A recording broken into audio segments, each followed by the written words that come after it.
Hello, today I'm going to be reviewing Godzilla 2014. I went to see this film on May 16th on a Friday night, the second day of its official release here in the UK with a group of 9 friends.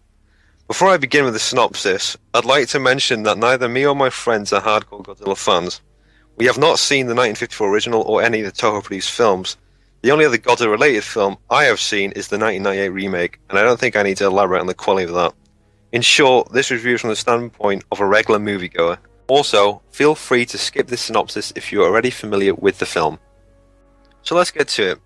The film opens with a montage similar to the 1998 film, with stock footage of nuclear explosions. The overall tone of the opening montage is to create a sense of secrecy. We then cut to the year 1999, where a helicopter is flying amongst mountains in the Philippines, with shots reminiscent to the famous helicopter scenes used in Jurassic Park, one of the many nods to Jurassic Park this film contains. Aboard this helicopter are 2 scientists, one being Dr. Ishiro Serizawa, played by Ken Watanabe, and his assistant Dr. Vivian Graham, played by Sally Hawkins. They are en route to investigate a mining quarry that has collapsed into a cavernous tomb below. Whilst investigating, the 2 scientists come across a giant skeleton of a Godzilla-like creature, infested by 2 spores, one dormant and the other hatched. We then see Serizawa come across a beam of sunlight from above. It then cuts to a trail of ravaged earth, which is the ominous trail of a giant monster escaping to the ocean. A transition leads us to Janjira, Japan, where we are introduced to the Brody family. We first see Joe Brody, played by Bryan Cranston, who is arguing across the phone. He is concerned with the continuous seismic activity that is putting his power plant at risk, and he demands a meeting. Following a routine inspection, his wife, played by Juliette Binoche, is sent to the exclusion zone of the plant to check for any damage following the seismic activity. The ground begins to shake violently and plant workers begin to evacuate. Yet Joe remains inside to aid his wife and escape. A pipe burst leads to a cloud of radioactive gas seeping its way through the plant, and his wife becomes trapped as Joe is forced to close the doors on her due to the risk of the entire city being exposed. From a school nearby, the young Ford Brody witnesses the destruction of his family's power plant. We then cut to 15 years later, where we meet Aaron Taylor Johnson, a bomb disposal expert who has just returned from his family, comprised of a wife played by Elizabeth Olsen and a 3.5-year-old son, in San Francisco after 13 months of departure. His welcome home party is interrupted by a phone call as Joe Brody is being arrested for trespassing into the quarantine zone of Janjira. In Japan, Joe and Ford reconcile, but Joe's determination to finding the truth leads to one last attempt for quarantine zone trespassing to retrieve his discs, containing information from that day 15 years ago. Whilst in the Q zone, it is revealed that there is no radioactivity whatsoever, and the old power plant has been reconstructed and is still in use. Joe and Ford are caught and are taken to the power plant, where Joe is questioned and Ford is kept locked up. Joe demands the truth and inquires to where his son is being kept, before the lights begin to flicker and the ground trembles. It is revealed that the power plant is being used to secure and examine an unidentified chrysalis. It begins pulsating and emitting electromagnetic pulses. Dr. Serizawa demands for it to be killed, yet it is too late as the electric shock used to kill it causes it to erupt. Panic ensues as the male Muto begins to break free. Dr. Serizawa and Dr. Graham evacuate, and during the Muto's thrashing to break free, Joe Brody is severely injured. We cut to the morning and the plant is a wreck. Serizawa stares at the bodies of the workmen killed by the outbreak of the monster as he is approached by a military commander. He and his assistant Graham are now taken into custody by the military. The commander asks if he needs any personnel, and Serizawa points to Ford and Joe Brody. The four are taken by helicopter to the USS Saratoga, and during the transport, Joe Brody dies. Ford is then needed by Serizawa and Graham to share any information he knows from his father, and it is revealed that the organization the 2 scientists work for, Monarch, was established in the wake of the discovery of Godzilla, who was awakened in the 50s by a Russian submarine that ventured too deep.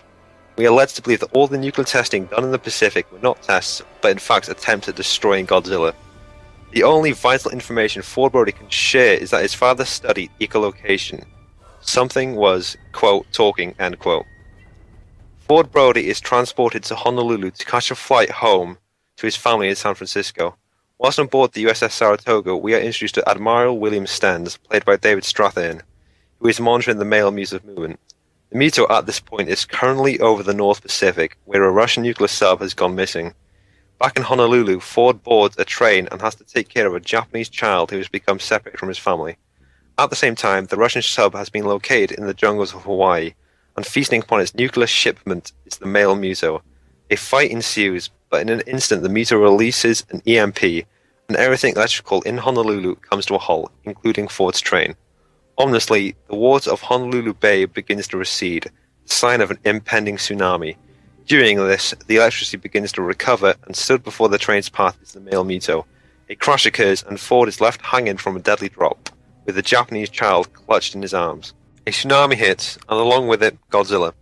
Despite the military's efforts, they cannot nullify either of the giant monsters, and they eventually meet in an airport. Godzilla releases his trademark roar, and then it cuts to Ford Brody's son, who is watching the clash of the monsters from a news broadcast on TV. Before Godzilla can kill the Muto, it escapes by flying over the sea, and a chase ensues. The Muto is en route to San Francisco, and tailing it is Godzilla. Beside Godzilla is the USS Saratoga. And on board, a sudden realization comes to light. Regarding Joe's theories on echolocation, they ask themselves, why would the Muto call up the Predator? Dr. Serizawa realizes the only possible explanation, despite regarding the second spore as dormant back in 1999, it must have become active as the male Muto matured. So this other spore must have contained a female Muto, and they began, quote, talking, end quote, to one another. Dr. Graham comes to the conclusion that their purpose is to reproduce. Emerging out the side of the Yucca Mountains, which is a depository for nuclear waste, is the female Muto, which rampages through Las Vegas and heads for San Francisco, where it is to meet up with the male Muto to reproduce. The military gain footage of the female Muto and are astonished by its immense size, almost 300 feet tall.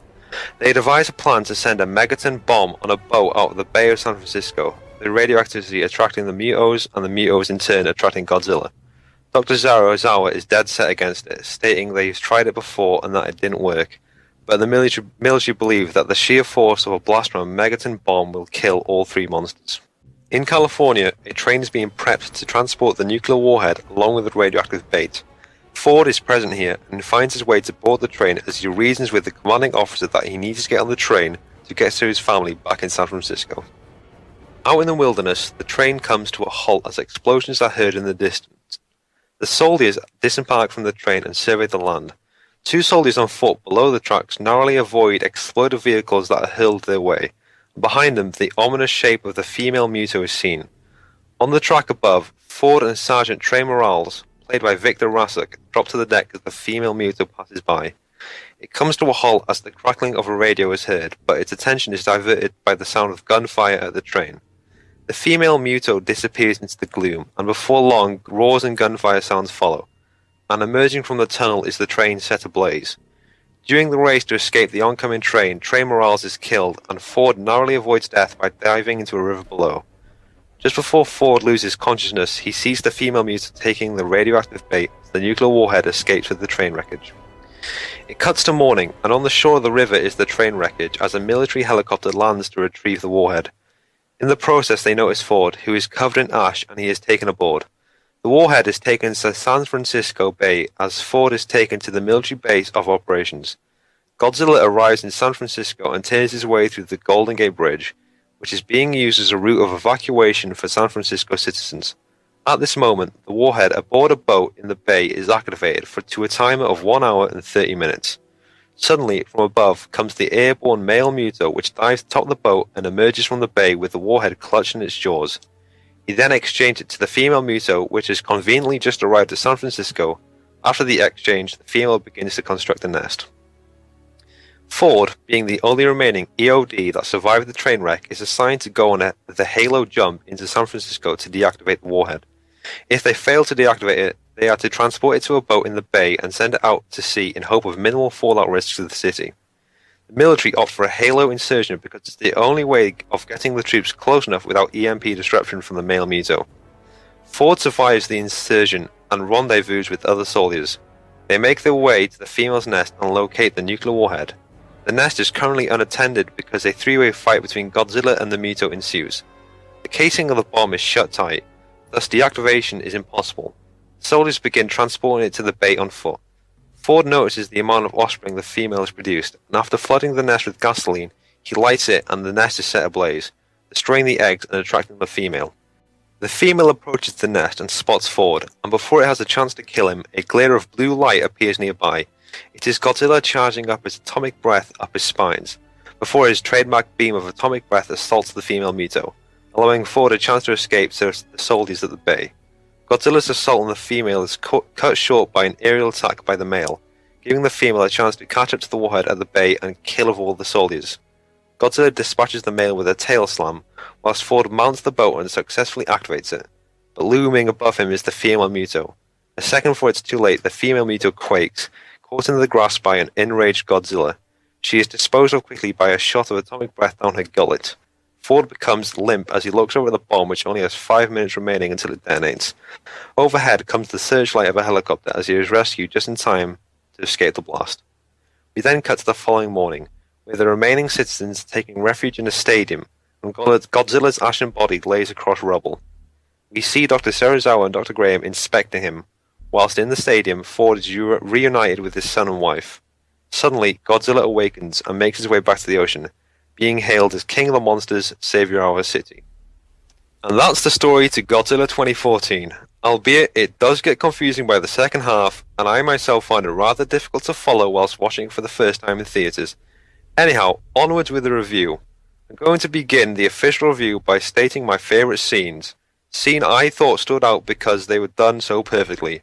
Personally, my favourite scene is the Mito hatch scene for the following reasons. Remember earlier in the synopsis I mentioned this film has many nods towards Jurassic Park? Well, this scene takes cues from the iconic Tyrannosaur breakout scene, with the tense build-up aided by the power and lights flickering on and off, and the resemblance of the scene itself. By that I mean they're both set during the night, and both monsters are constricted by metal wires. I've heard rumours that if you listen closely when the Muto is breaking free from the wires, the sound of them snapping is almost identical to those used in Jurassic Park. Whether or not this is true, I cannot say. I'll have to wait for the Blu-ray release to find out. It's pretty evident from all these Jurassic Park homages that Spielberg has a great influence on Gareth Edwards. Gareth has actually been very outspoken about Spielberg's influence, the most obvious being the central family name Brody, coming from the main character in Jaws. I'm now going to move things forwards to what the film did well. To those who saw this on the big screen, I think we can all agree that the cinematography of this film is undeniably good. If there's one thing Gareth Edwards knows how to do with perfection, it is setting up an amazing shot. The majority of monster shots, at least in the first and second act of the film, are shots over the shoulders from onlookers in the film.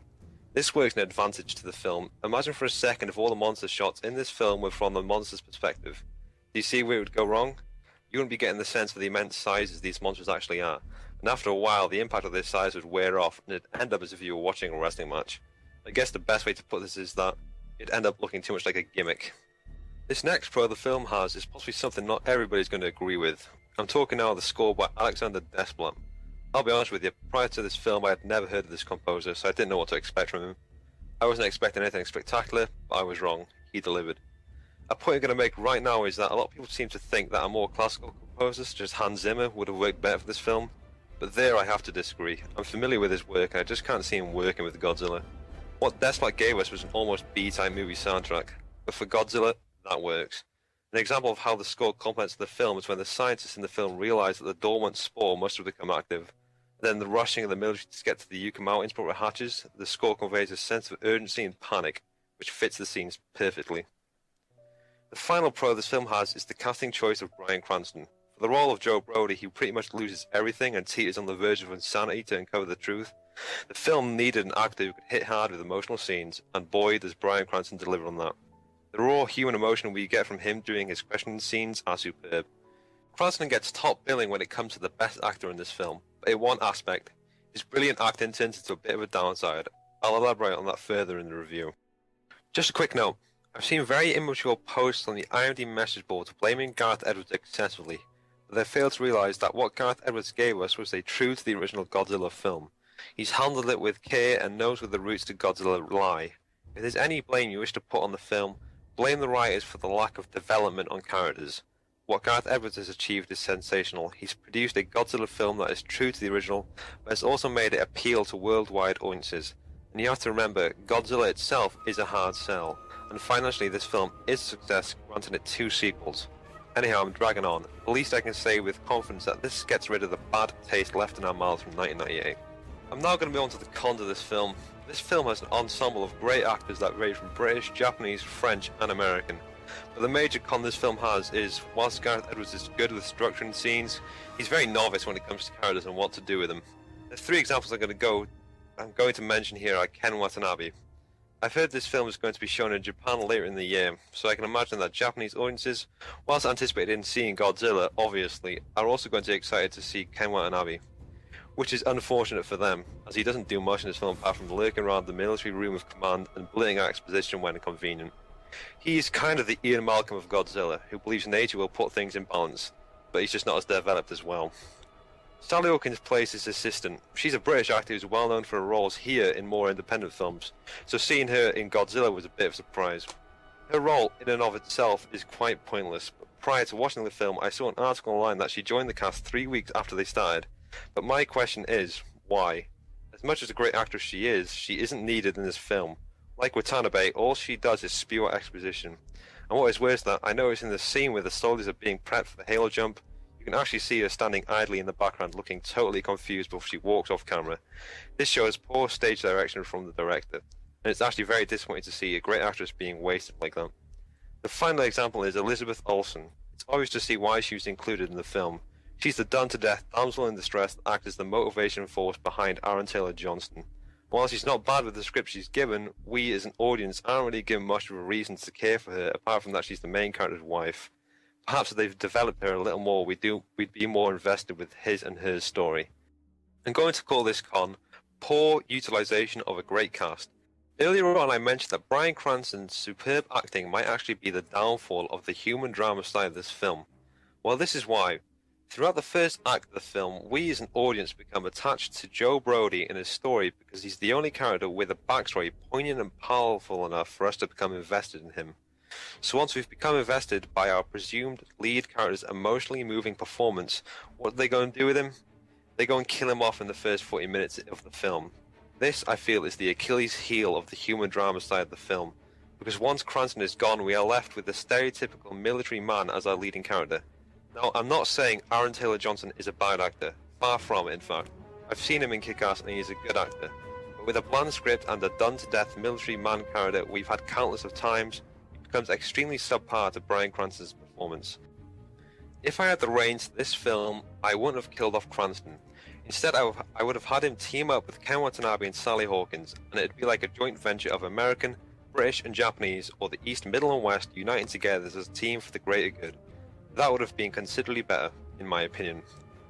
The choice in killing off Cranston led to bad word of mouth. With Breaking Bad being one of the biggest TV shows of all time, fans were left disappointed when Walter White was killed off, such as my friend Ward.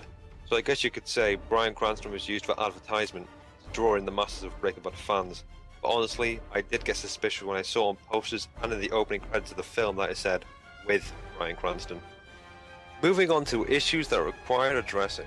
Now the points I'm bringing up next are my take on criticism the film has received regarding the monsters. The first is Godzilla's screen time, and I'm not going to dwell on this for too long, but what I am going to say is this. What would you rather? A film that has so much Godzilla that by the end you've seen so much of him and his majesty begins to wear off, and you leave the theatre not wanting to see him again? Or seeing just enough Godzilla that your thirst is clenched, every time you see him it feels as epic as the last, and you leave the theatre eager in seeing more of him? Hint hint sequel. Once more, I digress. I'm now going to move on to a criticism that's been put in the spotlight quite a bit, and that is the design of the Mutos. Obviously, I can't change the fact that, of course, it does resemble the Cloverfield monster and those aliens from Starship Troopers, with the whole hunched over, halted to ground bat design crossed with an insect. But one thing I will say in defense of the Muto is that there is a sex variation which makes it slightly more unique, and the design of the head, particularly the female, is, well, let me put it like this. I can remember seeing the scene in cinemas when she places her head close to the train tracks and you get a good shot of her head. And I leaned over to my friend next to me and said, bloody hell, it looks like a cougar when it's enraged. Just a little bit of trivia I thought I'd mention to any monster owners watching this. And with that, I'm moving on to my personal hopes for the sequel. This is a personal opinion, so I don't expect anyone to agree with me here. In the sequel, I hope to see the return of Ken Watanabe and Sally Hawkins as their former roles. I want to delve deeper into the organisation of Monarch to see if they're hiding anything or what they've uncovered in the past. The story of them and Monarch being explored further would be interesting to see. This is also based that once Bryan Cranston exits the film, the only two characters I were remotely interested in seeing more of were Dr. Serizawa and Dr. Vivian Graham. And with that said, I'm finishing the review with my consensus of the film. I've given it a 7 out of 10, noting that it is mastercrafted when it comes to the cinematography of the film. But what lets it down is the bland human drama side of the film once Bryan Cranston leaves the screen. I'll leave the review with a little advice. If you're going to make a big budget summer blockbuster, you do one of the following. You make a film where there's plenty of action, monsters, explosions, or what have you, and only a minority of it spent on characters that are not well developed because in a matter of minutes you're back in the action and it becomes irrelevant. But, like Godzilla, if you're going to have less screen time of, in this case, monsters, and you're so intent on cutting away to human drama, at least have the decency of developing the characters so that we enjoy watching them and become invested in their outcome, as opposed to sitting through mind-numbingly boring dialogue of flat characters. So that's my review of Godzilla 2014. Thanks for watching.